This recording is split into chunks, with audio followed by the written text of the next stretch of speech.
Welcome to ఉద్యోగ అన్వేషణ channel. 19th జనవరి 2024 editorials చూద్దాము. భారత్ భూటాన్ చట్టపట్టాలు. ఇంటర్నేషనల్ ఇష్యూస్లో భారత్కి భూటాన్కి సంబంధించినవి కొన్ని రెండు బార్డర్ కంట్రీస్ కాబట్టి మన భారతదేశంతో బార్డర్ కంట్రీ భూటాన్ కాబట్టి చూద్దాము. ఇది ద్వైపాక్షిక సంబంధాల్లో ఇంపార్టెంట్. ఎందుకంటే ఇంతకు ముందు ఉన్న ఎన్నికల్లో ఎన్నికైన అధ్యక్షుడు చైనాకు అనుకూలంగా ఉండే. ఇప్పుడు ఎన్నికైన అధ్యక్షుడు మన భారతదేశానికి అనుకూలమైన వ్యక్తిగా ఎన్నికల్లో ఎన్నికవ్వడం అనేది జరిగింది. ఇంతకు ముందు లోటే సెరెంగ్ అనే అతను అధ్యక్ష పదవిని చేపట్టాడు 2018లో. అప్పటి నుండి చైనాకు అనుకూలమైన సిలిగురి కానీ డోక్లాం కానీ మన డోక్లాం ఇష్యూ కూడా చూసాము 2018లో. దాదాపుగా 2 నెలలు అక్కడ ఇష్యూ జరగడం అనేది జరిగింది. రహదారి వేయడానికి చైనా ముందుకు రావడం, దాన్ని భారత్ అడ్డుకోవడం, ఇవన్నీ మనము గతంలో చూసిన అంశాలే. అయితే ఇప్పుడు ఆ లోటే షెరింగ్ పోయి కొత్త అధ్యక్షుడు ఎన్నికవ్వడం జరిగింది. ఆయనే సెరింగ్ టోబ్గే మన ఢిల్లీకి అనుకూలమైన అభ్యర్థి.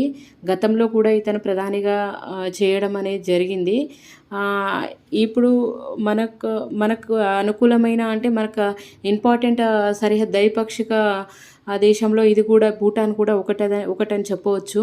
చూద్దాము ఇది ఏ విధంగా భౌగోళికంగా, ఏ విధంగా ఆర్థికంగా, ఏ విధంగా ఇంపార్టెంటో చూద్దాము. ఏమిచ్చారు ఆర్టికల్. హిమాలయాల్లోని చిన్న దేశమైన భూటాను వ్యూహాత్మకంగా ఇండియాకు ఎంతో కీలకము. లోటే సెరింగ్ ప్రధానిగా ఉండగా తమ సరిహద్దు వివాదాల పరిష్కారం కోసము చైనాతో అది జరిపిన చర్చలు ఢిల్లీకి ఆందోళన కలిగించాయి. ప్రస్తుతం అక్కడ ప్రభుత్వం మారడము ఒకంత ఊరటనిచ్చే విషయము. అతనున్నప్పుడు చైనాకి అనుకూలంగా ఉండేవాడు లోటే. ప్రాంతీయంగా ఇండియాకు అత్యంత విశ్వసనీయ దేశాల్లో భూటాన్ ఒకటి. 2008లో రాచరిక పాలనకు ముగింపు పలకడానికి ముందు, ఆ తర్వాత ఢిల్లీతో అది అత్యంత సన్నిహిత సంబంధాలు కలిగి ఉంది. చైనా అనుకూలవాదిగా పేరున్న లోటే సెరింగ్ 2018లో ప్రధానిగా బాధ్యతలను చేపట్టాక పరిస్థితుల్లో కొంత మార్పు కలిగించింది. చైనా భూటాన్ల మధ్య దశాబ్దాల సరిహద్దు వివాదాలు. వాయువ్య మధ్య భూటాను 264 చదరపు మీటర్ల భూమి తమదేనని చైనా వాదిస్తుంది. తూర్పు భూటాన్లో సక్తేంగ్ వన్యప్రాణి సంరక్షణ కేంద్రము, పశ్చిమ భూటాన్లో డోక్లాం పీఠభూమి తమవే అంటూ వీటన్నింటిలో బీజింగ్ డోక్లాంపైనే ఎక్కువగా కన్నేసింది. ఈశాన్య రాష్ట్రాలకు భారత ప్రధాన భూభాగాలతో అనుసంధానించే కీలక సిలిగురి నడకకు అత్యంత చేరువలో 10 మీటర్లలో కంటే తక్కువగా వెడల్పుతో డోక్లాం పీఠభూమి విస్తరించి ఉంది. ఈ డోక్లాం పీఠభూమి అనేది 3 దేశాలకు సంబంధించింది. అది ఇండియాకి, భూటాన్కి, చైనాకి. ఇది చాలా 10 మీటర్ల వెడల్పుతోనే ఉంది. కానీ చాలా ఇంపార్టెంట్ ఇది. 10 కిలోమీటర్ల కంటే తక్కువ వెడల్పుతోనే ఉంది ఇది డోక్లాం పీఠభూమి. ఇందులో ఇంపార్టెంట్ ఏంటనంటే ఈ వన్యప్రాణి సక్తేంగ్ వన్యప్రాణి సంరక్షణ కేంద్రం ఎక్కడుంది అని అడగవచ్చు ఎగ్జామ్స్లో. ఇంకొకటి డోక్లాం పీఠభూమి ఏ దేశాల మధ్య విస్తరించి ఉంది. అదేవిధంగా చైనా, ఇండియా, భూటాన్లకు త్రైపాక్షిక కూడలిగా డోక్లాం చెప్పవచ్చు. ఆ ప్రాంతాల్ని తమ వశం చేసుకుంటే యుద్ధ సమయాల్లో భారత్ సరిహద్దులకు బలగాల తరలింపు సులభతరం అవుతుంది డ్రాగన్ యోచిస్తుంది. అందుకే దానికోసమని భూటాన్తో కొన్నేళ్లుగా బేరసారాలు జరుపుతుంది. డోక్లాం తమకిస్తే ప్రతిగా ఇతర వివాదాస్పద ప్రాంతాలపైన హక్కులను కల్పిస్తామని ఆశ చూపుతుంది. ఇరు దేశాలపైన ప్రాధాన్యమున్న ఏ అంశంలోనూ ఏకపక్షంగా నిర్ణయాలు తీసుకోవద్దని భారత్, భూటాన్ల మధ్య ఒప్పందం ఉండడంతో బీజింగ్ ఎత్తులు పారడం లేదు. అసహనంతో చైనా కొద్దిగా డోక్లాంలోకి చొచ్చుకొని రావడం ప్రారంభించింది. 2017లో ఇక్కడ రోడ్డు నిర్మాణానికి ప్రయత్నించిన బీజింగ్ దళాలు భారత బలగాలు అడ్డుకోవడంతో తలెత్తిన ప్రతిష్టంభన 2 నెలలకు పైగా కొనసాగి ప్రాంతీయంగా ఉద్రిక్తతలకు కారణమైంది. ఎట్టకేలకు చర్చలు ఫలించి భారత బలగాలు పూర్తిగా వెనక్కి మళ్లిన హామీ ఇచ్చినంత దూరము సైనికాలు ఉపసంహరించుకోకుండా చైనా తమ వక్రబుద్ధిని చాటుకుంది. బీజింగ్, థింపు మధ్య అధికారికంగా దౌత్య సంబంధాలు లేవు. కానీ లోటే సెరింగ్ ప్రధాని అయ్యాక ఆ దేశంలో సన్నిహితంగా మెలిగాడు. నిరుడు నిరుడు చైనాతో ఉమ్మడి సహకార ఒప్పందంపైన సంతకం చేశారు. సరిహద్దు వివాదాల పరిష్కారం కోసం ఉమ్మడి సాంకేతిక బృందాన్ని ఏర్పాటు చేయించారు. పైగా తమ భూభాగంలో చైనా అక్రమాలకు పాల్పడలేదని వ్యాఖ్యానించారు. డోక్లాంకు బీజింగ్కు కట్టబెట్టేందుకు ఆయన సర్కారు సిద్ధమవుతుందని వార్తలొచ్చాయి. ఈ పరిణామాలు ఇండియాలో ఆందోళన రేకెత్తించాయి. లోటే పదవీచ్యుతుడై ప్రస్తుతం సెరింగ్ టోబ్గే చేతికి పాలన పగ్గాలు రావడంతో పరిస్థితులు మెరుగుపడే అవకాశాలు కనిపిస్తున్నాయి. టోబ్గే 2013-18 కాలంలో ప్రధానిగా ఉన్నారు. ఆ సమయంలో ఢిల్లీతో సన్నిహితంగా మెలిగారు. మోడీ 2014లో తొలిసారిగా ప్రధాని పీఠమెక్కాక మొదటి విదేశీ పర్యటన భూటాన్లోనే చేపట్టారు. రెండోసారి పాలన పగ్గాలు చేపట్టిన టోబ్గేకు మోడీ శుభాకాంక్షల సందేశం పంపారు. ఇండియాతోని బంధాన్ని మరింత పటిష్టపరుచుకునేందుకు కృషి చేస్తామని ఆయన బదులిచ్చారు. భూటాన్ ప్రస్తుతం ఆర్థిక ఇబ్బందులతో సతమతమవుతుంది. కోవిడ్ తర్వాత ఆ దేశానికి పర్యాటకుల రాక గణనీయంగా పడిపోయింది. దేశ జనాభా దాదాపుగా 8 లక్షలు. కేవలం 8 లక్షలే భూటాన్ దేశ జనాభా. వారిలో సగానికి పైగా 30 ఏళ్ల లోపు వారే. నిరుద్యోగత రేటు 29% చేరుకోవడంతో వేల కొద్దీ విదేశాల బాట పడుతున్నారు. థింపూకు ఆర్థిక కష్టాల నుంచి గట్టెక్కించడమో టోబ్గే ముందున్న అతిపెద్ద బాధ్యత. ఇందుకు ఢిల్లీ అండ అవసరము. భూటాన్కి ఇండియా అతిపెద్ద ఆర్థిక భాగస్వామి. జల విద్యుత్ రంగంలో దానికి ఎదుగుదలకు ఇప్పటిదాకా చాలా తోడ్పాటు అందించింది.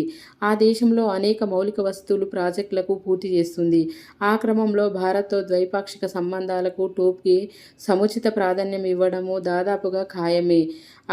అస్సాంలోని కోక్రాఝార్ నుంచి భూటాన్లోని గెలేపు వరకు రైల్వే మార్గం ఏర్పాటు పనులు సహా ప్రతిపాదనలో ఉన్న మరికొన్ని అనుసంధాన ప్రాజెక్టులు పట్టాలెక్కితే ద్వైపాక్షిక సంబంధాలు మరింత మెరుగుపడేందుకు వీలుంటుంది.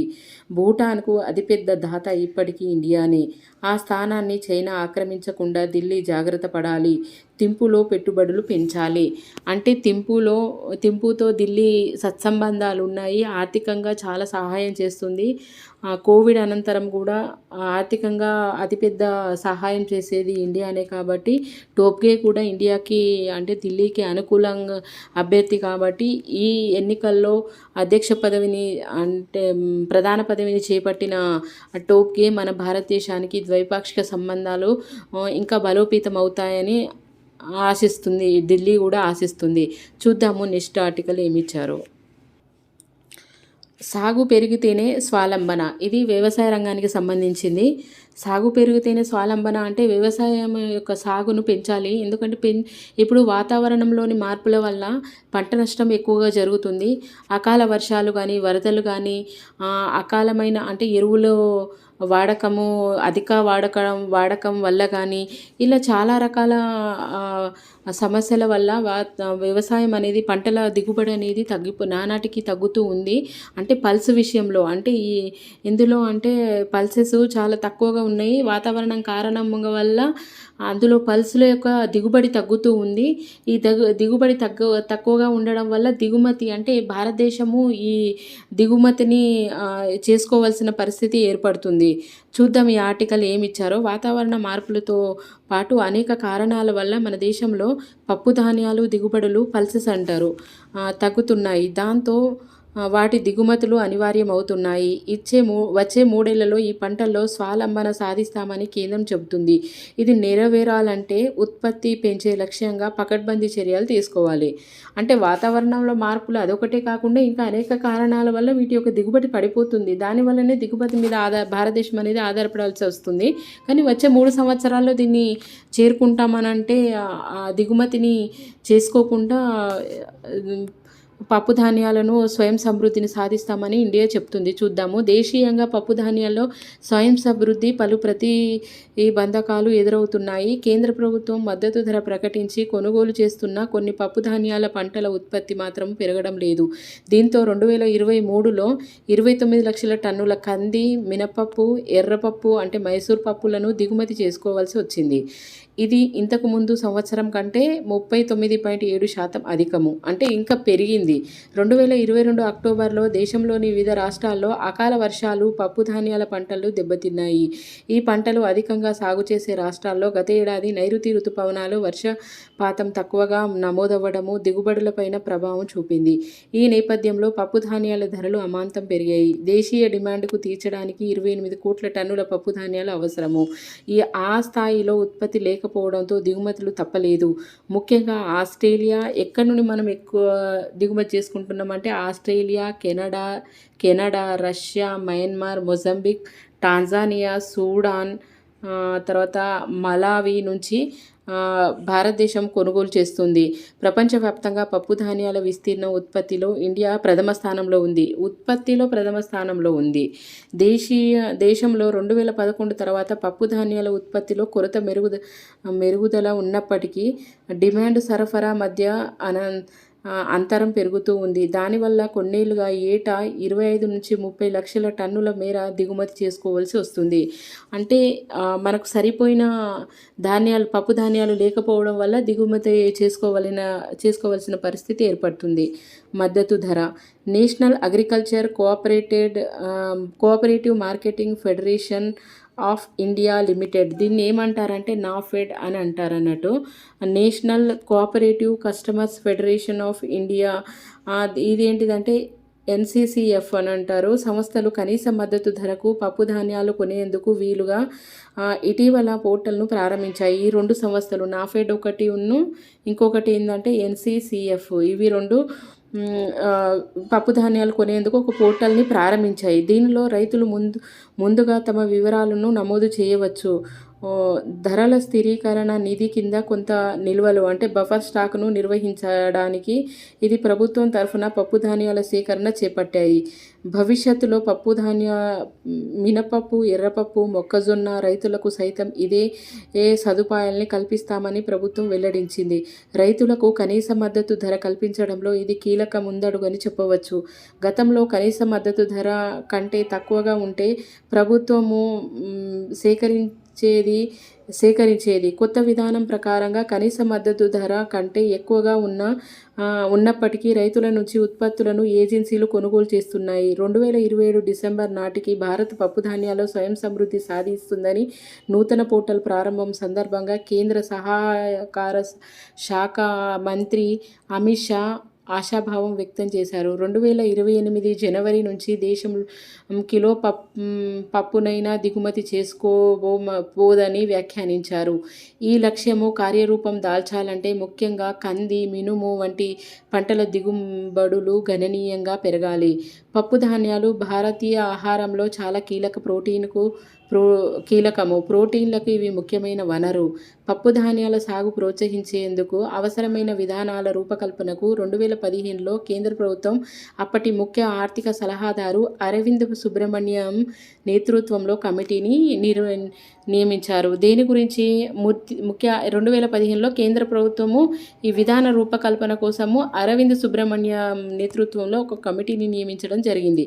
అనంతరం ఆ కమిటీ చేసిన కొన్ని సిఫారసు అమల్లో భాగంగా పప్పు ధాన్యాల కనీస మద్దతు ధర పెంచింది. 2013-14, 21-22 మధ్య కందులు, మినుముల కనీస మద్దతు ధర 46 నుంచి 5% పెరిగింది. పెసర ధర 61.7%, శనగలు 68% అధికమైంది. ఫలితంగా 2013-14లో 19.26 కోట్ల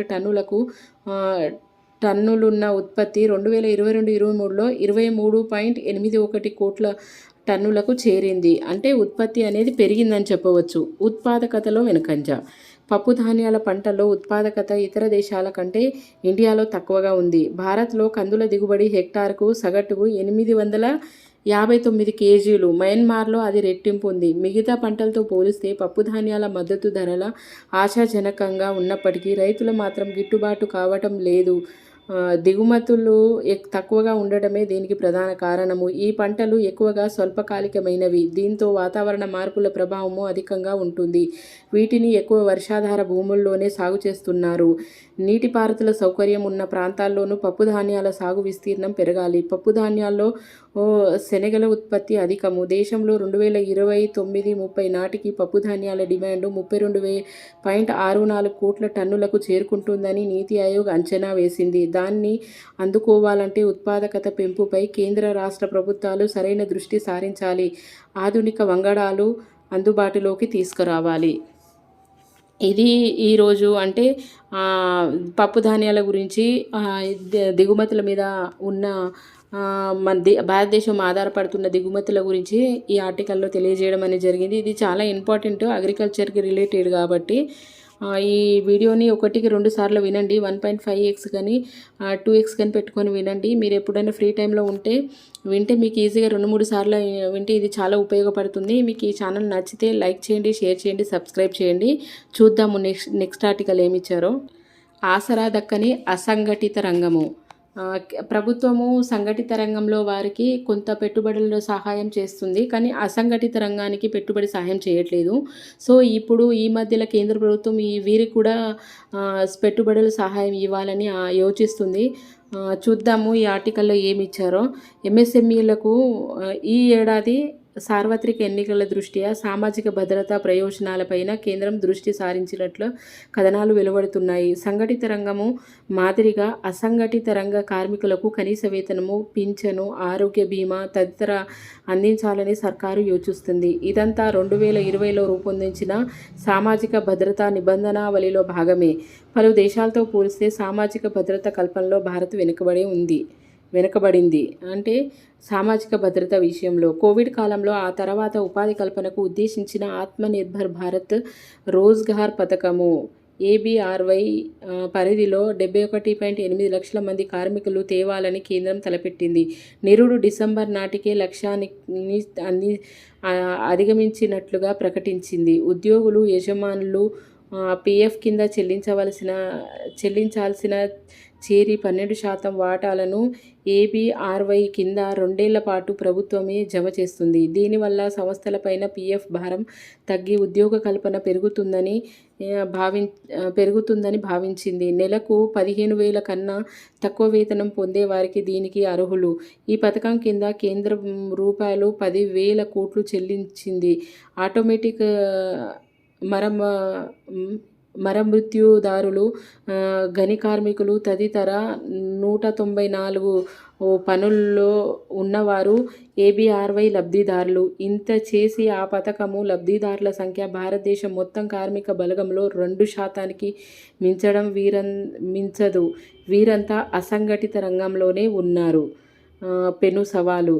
పేదరికం తాండవిస్తున్న దేశంలో అసంఘటిత రంగ కార్మికులు బాగోగులు ఉపేక్షించడము ఉత్పాదకతకు, దేశ ఆర్థిక అభివృద్ధికి మేలు చేయదు. సామాజిక భద్రత లేని వారికి అసంఘటిత రంగ కార్మికులుగా అంతర్జాతీయ కార్మిక సంస్థ ILO నిర్వచిస్తుంది. భారత్లో 47.5 కోట్ల కార్మిక బలగంలో 91% అసంఘటిత రంగంలోనే కొనసాగుతున్నారు. బొలీవియా, మంగోలియా, నమీబియా, దక్షిణాఫ్రికా వంటి దేశాలు సంఘటిత, అసంఘటిత రంగాల కార్మికులిద్దరికీ సామాజిక భద్రత కల్పిస్తుంది. ఏ దేశాలు కల్పిస్తున్నాయి సామాజిక భద్రత? బొలీవియా, మంగోలియా, నమీబియా, దక్షిణాఫ్రికా.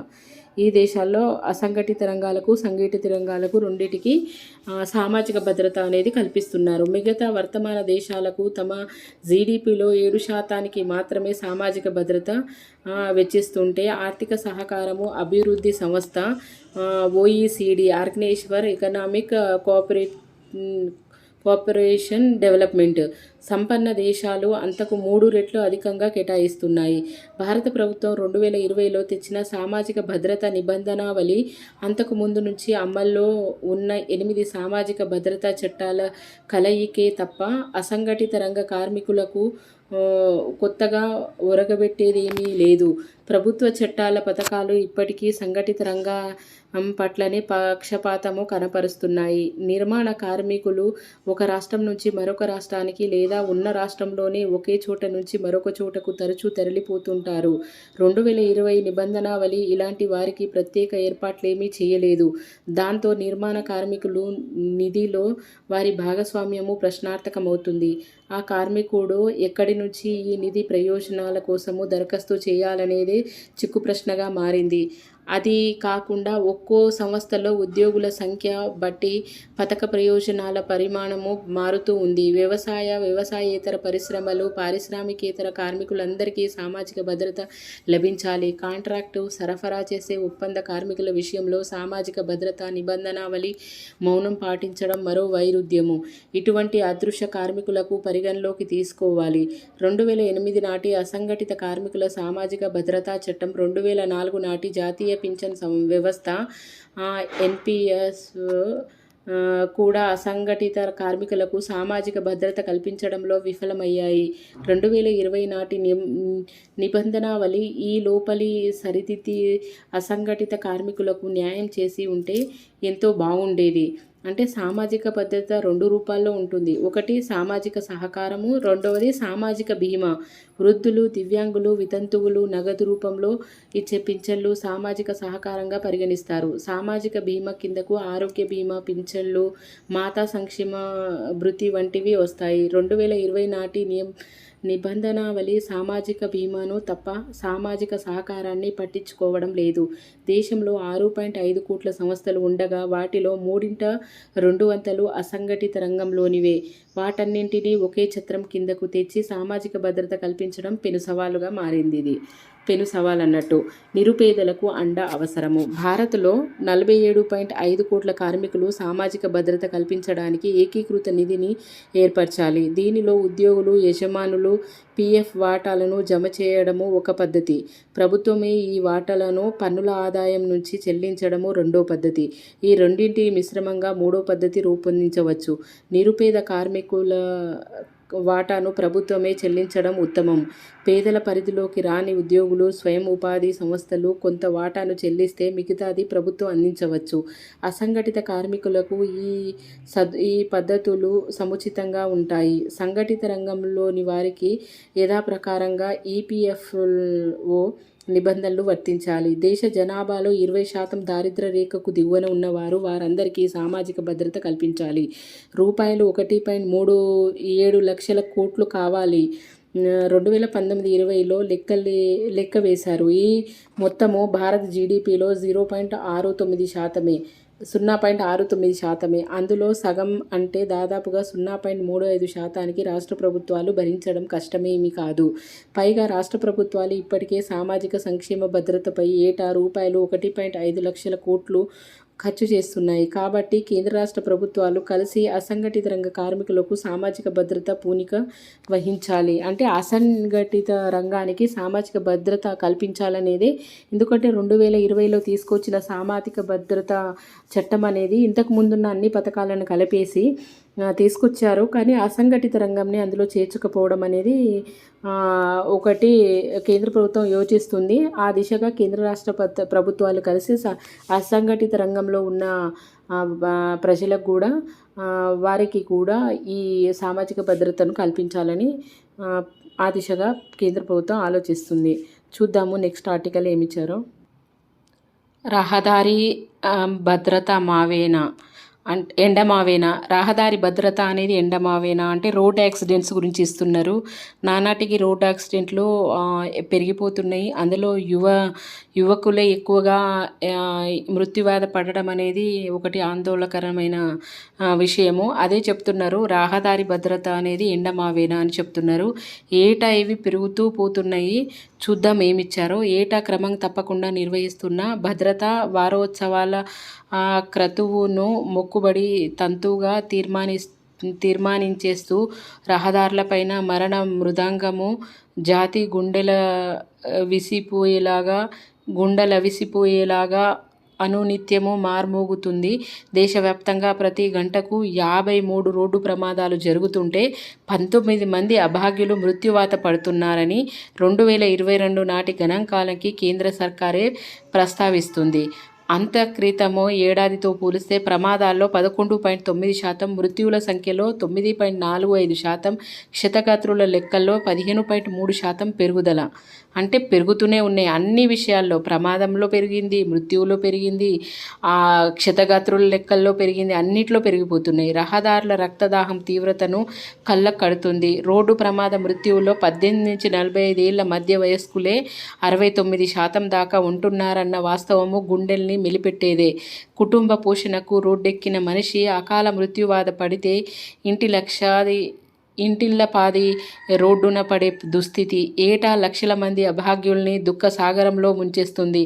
ఆ వ్యవస్థను చెదరగొట్టి ఐక్యరాజ్య సమితి సుస్థిర అభివృద్ధి లక్ష్యాల్లో భాగమైన రహదారి భద్రతపైన దృష్టి పెట్టి 2030 నాటికల్లా రోడ్డు ప్రమాదాలని, మృత్యువుల సంఖ్యను సగానికి తగ్గించేందుకు కేంద్ర ప్రభుత్వం తాజాగా సంకల్పిస్తుంది. 2020 నాటికే ప్రమాదాలని, మృత్యువుల సంఖ్యను సగానికి తగ్గించాలన్న బ్రెజిలియా ఒడంబడిక మీద సంతకం చేసిన ఇండియా దరిమిల ఆ లక్ష్య సాధనకు 2024 వాయిదా వేసింది.